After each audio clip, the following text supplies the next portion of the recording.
नमस्कार दोस्तों, मैं अनुज कुमार स्वागत करता हूं आपका JMD एन अकेडमिक पॉइंट में। दोस्तों, इस YouTube चैनल के द्वारा हम आपके सामने ह्यूमैनिटीज़ यानी कि आर्ट्स स्ट्रीम के राजनीतिक विज्ञान, इतिहास, अर्थशास्त्र और समाजशास्त्र जैसे विषयों की ऑनलाइन क्लासेस लेकर आ रहे हैं। ये आपके आने वाले जो 12th क्लास के एग्ज़ाम है उसमें पूरी हेल्पफुल रहेंगी, इसलिए इस क्लासेस को या इन क्लासेस को बहुत ही ध्यानपूर्वक समझिएगा, देखिएगा। ठीक है, आज जो हम टॉपिक लेकर चलेंगे दोस्तों वो है हमारा राजनीतिक विज्ञान का। चैप्टर का नाम है इसमें भारतीय राजनीति के नए बदलाव। ठीक है, तो टाइम ख़राब ना करते हुए शुरू करते हैं आज की वीडियो, चैप्टर नंबर 1 हमारी वीडियो का। तो दोस्तों, जैसे कि अभी हमने बात की थी कि आज हम हमारा पहला टॉपिक लेकर चलेंगे। देखा जाए तो राजनीतिक विज्ञान का ये जो टॉपिक मैं आपके सामने लेकर आऊँगा, ये वो टॉपिक है जिसको हम 12th क्लास में एंड के टाइम पे करते हैं, क्योंकि ये स्वतंत्र भारतीय राजनीति के अंतिम अध्याय में से एक है। लेकिन क्योंकि हम इस दौर में जी रहे हैं जिस दौर में गठबंधन का युग देखने को मिलता है, इसलिए ये जो क्लास है हमने इस टॉपिक से स्टार्ट करनी है। यहाँ पर ध्यान देने वाली बात यह है कि इस टॉपिक के थ्रू हम भारतीय राजनीति के पिछले 3 दशकों का जो इतिहास है उसको एक साथ लेकर चलने की कोशिश करेंगे। ये वो दौर था जब भारतीय राजनीति में किसी एक राजनीतिक दल के प्राप्त बहुमत ना हो पाने के कारण उसको अन्य राजनीतिक दलों का सहयोग लेना पड़ा। यहाँ पर ध्यान देने वाली बात यह है कि भारतीय राजनीति में कुछ ऐसे भी राजनेता उभर कर आए जो क्षेत्रीय राजनीति के बहुचर्चित चेहरे हुआ करते थे, जिसमें एस करुणानिधि, जयललिता आदियों के नाम भी आपने सुने होंगे, जिनसे आप परिचित भी होंगे।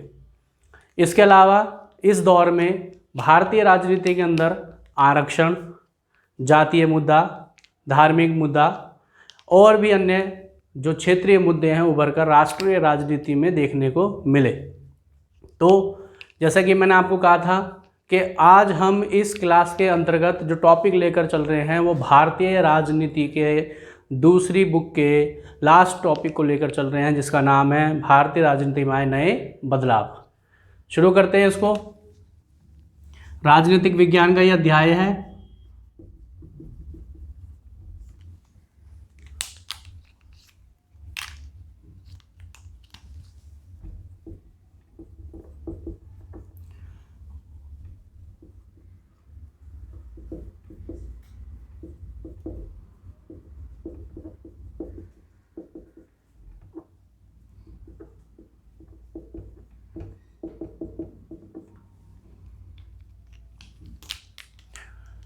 स्वतंत्र भारतीय राजनीति, जिसकी शुरुआत 1947 से होती है। आपको पता ही है कि भारत 15 अगस्त 1947 को स्वतंत्र हुआ था, तो स्वतंत्र भारतीय राजनीति की शुरुआत भी उसी दौर से मानी गई है।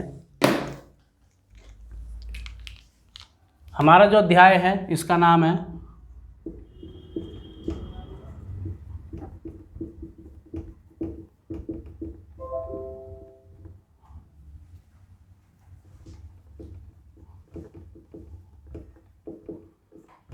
भारतीय राजनीति में आए नए बदलाव। ये राजनीतिक विज्ञान में दूसरी बुक का 12th क्लास में 9वां अध्याय है, भारतीय राजनीति और उसके नए बदलाव। यहाँ पर हम 1989 से वर्तमान मतलब जो 2019 में हमारा 17वां लोकसभा चुनाव हुआ है,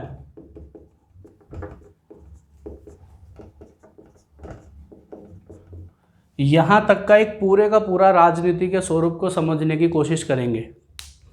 जैसा कि मैंने आपको बताया, इस दौर में भारतीय राजनीति में कुछ ऐसे क्रमागत बदलाव हुए जिसको पहले से ही अनुमान लगाना, या जिसको हम पूर्व अनुमान कहते हैं, वो बहुत मुश्किल था। और आने वाले समय में ऐसा एक दौर आने वाला है जिसमें किसी भी राष्ट्रीय राजनीतिक दल को एकल बहुमत नहीं मिलेगा, ऐसी भी किसी ने उम्मीद नहीं लगाई थी। पिछले 30 सालों में ये दौर भारतीय राजनीति का सबसे अहम दौर रहा है, जिसको समझने के लिए हम यहाँ पर 1989 के चुनाव से लेकर वर्तमान में 2019 में रहे लोकसभा के 17वें आम चुनाव की एक पूरी की पूरी जानकारी यहाँ पर देखेंगे। अगर आपसे पूछा जाए कि 1989 से भारतीय राजनीति में कौन कौन से बदलाव आए,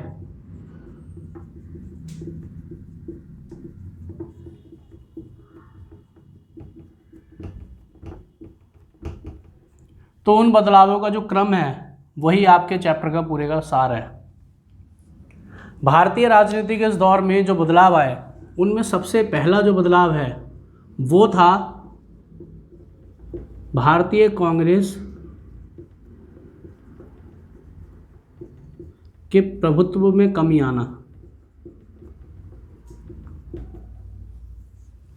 दोस्तों ये बहुत समझने वाली बात है कि कांग्रेस पार्टी जो भारत की सबसे पुरानी पार्टी थी, इसका इतिहास आपको पता ही होगा कि 1885 में भारत में कांग्रेस यानी इंडियन नेशनल कांग्रेस पार्टी की स्थापना हुई थी और इस कांग्रेस पार्टी ने भारतीय स्वतंत्रता में बहुत ही ज़्यादा महत्वपूर्ण योगदान निभाया। आज़ादी के दौर में लगभग सभी जिन महापुरुषों के नाम आपने सुने हैं या स्वतंत्रता सेनानियों के नाम सुने हैं वो सारे के सारे लगभग कांग्रेस पार्टी में ही शामिल थे और इन सब की वजह से कांग्रेस एक प्रभुत्वशाली पार्टी भारत में स्वतंत्रता के बाद हुए चुनावों में उभर कर सामने आई। वो दौर जिसमें कांग्रेस लगातार सत्ताधारी दल के रूप में उभर कर सामने आया और अपने आप को उसने एक विपक्ष के रूप में भी इस्टेब्लिश किया, उस दौर को हमने नाम दिया था कांग्रेस प्रणाली।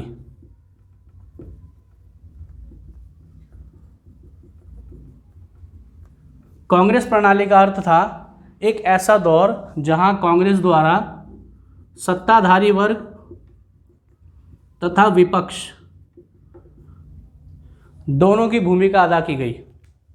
एक ऐसा दौर जहां कांग्रेस सत्ताधारी वर्ग के रूप में लगातार चुनावों में जीत हासिल कर रही है और क्योंकि एकल दलीय प्रणाली भारत में उस समय नजर आई जबकि भारत एक बहुदलीय व्यवस्था का पालन कर रहा था, लेकिन कांग्रेस का प्रभाव इतना था कि कांग्रेस एकल दलीय रूप में उभर कर सामने आई, लगातार सत्ता का उसने प्रयोग किया और एक विपक्ष के रूप में भी उसने कार्य किया। अर्थात जो नीतियां कांग्रेस में या जो नीतियां सरकार की पसंद नहीं आती थी, कांग्रेस के कुछ नेताओं ने उन नीतियों की भी आलोचना लगातार समय समय पर की। तो देखते देखते इस प्रणाली को हमने कांग्रेस प्रणाली का नाम दिया। लेकिन 1977 में पहली बार राष्ट्रीय स्तर पर एक गैर कांग्रेसी सरकार बनी जो जनता दल की सरकार थी। मात्र 2 सालों की सरकार ने कांग्रेस के वर्चस्व को अर्थात कांग्रेस प्रणाली को चुनौती देने की कोशिश तो की, लेकिन ये कामयाब नहीं रही क्योंकि 1979 में ये सरकार गिर गई और 1980 में जब दोबारा से मध्य अवधि चुनाव हुए, 7वां लोकसभा चुनाव हुआ, तो उस चुनाव में इंदिरा गांधी के नेतृत्व में कांग्रेस दोबारा जीती और जो कांग्रेस प्रणाली का दौर है वो 1952 के लोकसभा चुनाव से लेकर 1989 तक देखने को मिला। इसलिए कांग्रेस प्रणाली के प्रभुत्व में जो कमी आनी शुरू हुई 1989 के चुनाव में पहली बार देखने को मिली और यहाँ से ही कांग्रेस का जो प्रभुत्व है वो घटता चला गया क्योंकि इसके बाद कांग्रेस में स्टेबिलिटी, कंसिस्टेंसी बिल्कुल भी देखने को नहीं मिली। कांग्रेस के जो मशहूर नेता हैं राजीव गांधी इस दौर में 1989 के चुनाव में हार चुके थे और 2 साल के बाद ही उनका तमिलनाडु के अंतर्गत हत्या कर दी गई थी, जिस वजह से कांग्रेस में लगातार जो उसका प्रभुत्व है वो घटता चला गया। तो ये एक ऐसा दौर था जिसके अंतर्गत कांग्रेस के प्रभाव में बहुत भारी कमी देखने को मिली। 1989 के चुनाव में कांग्रेस मात्र 197 सीट्स ही प्राप्त कर पाई और 1984 में जिस सरकार ने भारतीय राजनीति में सबसे ज़्यादा वोट लिए थे, 415 सीटें ली थी, इस चुनाव में 197 सीटें मिलने से ये स्पष्ट हो गया कि कांग्रेस अब पहले जैसी प्रभुत्वशाली कांग्रेस नहीं है। यूँ तो गठबंधन के इस दौर में कांग्रेस की सरकार बीच बीच में बनेगी, लेकिन अभी मैंने जैसे कहा कि जो चेहरा है जवाहरलाल नेहरू जैसा चेहरा, इंदिरा गांधी जैसा चेहरा या राजीव गांधी जैसा चेहरा, अब राजनीति में इनकी कमी नज़र आएगी। इसलिए कांग्रेस का जो वर्चस्व है यहाँ पर घटता चला गया। तो भारतीय राजनीति में जो बदलाव आया है उसका पहला जो रूप है वो है कांग्रेस के प्रभुत्व में कमी आना। ये कमी जो देखने को मिली हमें 1989 में देखने को मिली। 1989 के इस चुनाव में कांग्रेस को मात्र 197 सीटें मिली और इनमें कांग्रेस बहुत ही बुरी तरीके से हारी और कांग्रेस को हराने वाला कोई और नहीं, एक राष्ट्रीय मोर्चा बनाया गया। राष्ट्रीय मोर्चा का मतलब था एक ऐसी सरकार जिसमें बीजेपी ने अपना बहुमत दिया, समर्थन दिया। और जो वाम मोर्चा है, अर्थात जो भारत की कम्युनिस्ट पार्टियां हैं, सीपीआई और CPIM, communist party of India, Bharat की समाजवादी दल, और भारतीय समाजवादी दल मार्क्सवाद यानी communist party of India Marxist, और बीजेपी, इन तीनों ने अपना समर्थन दिया। इसके अलावा जनता दल, इन सब ने मिलकर एक दल का निर्माण किया जिसको राष्ट्रीय मोर्चा कहा गया। और इस राष्ट्रीय मोर्चे की सरकार 1989 के चुनाव में बनकर आई। ये 1989 में बनी पहली गठबंधन की सरकार थी। और इस गठबंधन की सरकार के बाद लगातार गठबंधन का जो युग है वो उभरता चला गया, आगे बढ़ता चला गया, जिसकी चर्चा हम आने वाले बिंदुओं में भी देखेंगे। तो राष्ट्रीय मोर्चे की सरकार बनी। इस सरकार के प्रधानमंत्री बने वीपी सिंह, विश्व प्रताप सिंह, इस सरकार के प्रधानमंत्री बने। कुछ समझने वाली बात यह है कि ये वीपी सिंह वही वीपी सिंह हैं जो 1984 की राजीव गांधी की सरकार में रक्षा मंत्री हुआ करते थे। और रक्षा मंत्री होने के साथ साथ इनके ऊपर उस सरकार में काफ़ी आरोप लगाए गए थे।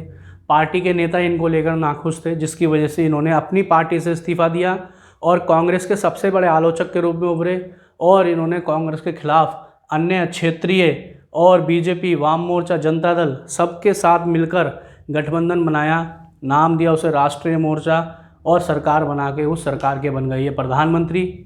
लेकिन क्योंकि मैंने आपको बताया भारतीय राजनीति में बदलाव आ रहे हैं, गठबंधन का एक दौर शुरू होने वाला है, यहाँ पर राष्ट्रीय मोर्चे की ये सरकार मात्र 1 साल में 1990 में ख़त्म हो गई। और इस सरकार के गिरने के कारण थे बीजेपी द्वारा इस सरकार से अपना बहुमत वापस ले लेना, अपना समर्थन वापस ले लेना। 1 साल के बाद दोबारा से इस राजनीतिक दल के अंतर्गत प्रधानमंत्री की जांच, प्रधानमंत्री की खोजबीन शुरू हो गई।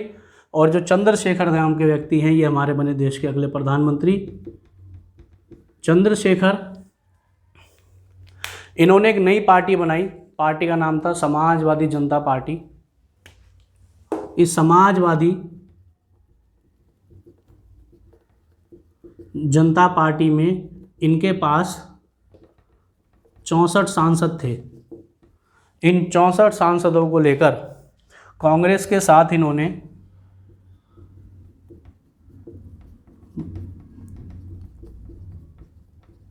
कांग्रेस से इन्होंने भारी समर्थन लेकर इस सरकार का निर्माण किया। और इस प्रकार 1 साल की ये सरकार दोबारा बनी, क्योंकि इस सरकार पर आरोप लगाया गया कि जो चंद्रशेखर हैं ये राजीव गांधी की जासूसी करवा रहे हैं। मात्र 2 सालों के अंदर राष्ट्रीय मोर्चे की सरकार के 2 प्रधानमंत्री, जो अलग अलग गठबंधन के समर्थन के साथ बनी थी, वीपी सिंह की सरकार बीजेपी वाम मोर्चा के साथ बनी थी, 1 साल में गिर गई। चंद्रशेखर की सरकार वाम मोर्चा और कांग्रेस के भारी समर्थन के साथ बनी थी, 1 साल के अंतर्गत गिर गई। इस प्रकार हमने देखा कि ना सिर्फ कांग्रेस के प्रभाव में कमी आई, बल्कि कांग्रेस को हराकर 1989 में जो पहली सरकारें बनी वो भी लगातार टूटती बिखरती चले गई। तो ये हमारा पहला बिंदु बनता है, कांग्रेस के प्रभाव में कमी आना इस 1989 के चुनाव के दौर में।